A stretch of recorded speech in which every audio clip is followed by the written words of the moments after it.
እረዳለሁ። በለጸገ የሚለው ትራውማ እኔም እያልኩ ነበረ። በለጸገና ማን ነው ፎርቲፊኬሽን የሚለው ለምን እንደተገናኘም አላወቅኩምና ሌላ ዳቦ ስም ማውጣት አለብን። የበለጸገ የሚለው ውጤቱ ነው ማለት የተጨመረበት ምግብ በልተን አንድ ህብረተሰብ አይምሮ ይበለጽጋል ብለን ነው የምናስበው። ውጤቱ ነው መበልጸግ እንጂ ያ ምግብ በመበልጸጉ ለውጥ ስለሌለ እንግዲህ እኔ ያልኩት አይደለም። ያው ከየት እንደመጣ አላውቅም። ያው ብልጽግና ከመምጣቱ በፊትም ነው የተባለ ነው። ስለ ብልጽግና ፓርቲ ሳይሆን ስሙ የተሰጠው ከብልጽግና ፓርቲ በፊት ነው። ዳታ ካና ሹሪው አሁን ብልጽግና ስለመጣ የተባለ ስም አይደለም። ምግብ ማበልጸግ 10 ዓመት 15 ዓመት ሆኖታልና አይ ካን አንደርስታንድ። 3 ወር ላይ ጠጥቼ ሽታው ካለ የፋብሪካ ተጠቀሚ።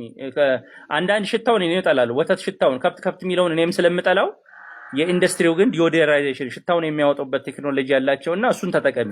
ሽታው ካስተላሽ ካልሆነ ደግሞ እርጎ ተጠቀሚ። እሺ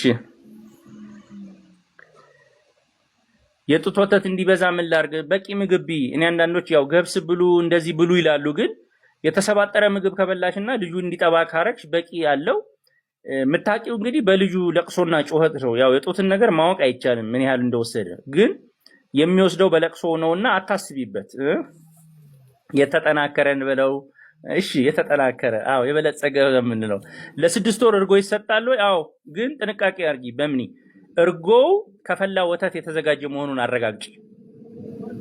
እሺ ሮሃማ ታንኪዩ ዶክተር። እሺ እኔም አመሰግናለሁ።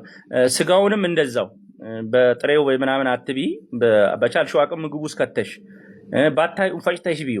በአይኑ ማየት አይጠበቅብሽም። ከደበረሽ ስጋውን ፍጪውና ድቅቅ ብሎ ወይ ዱቄቱንም ጨምረሽው ብዩ። ዋናው ንጥረ ነገሩ እንዲገባ ነው። ባህላዊ ዳቦ ብንበላስ ጥሩ ነው። ባህላዊ ዳቦ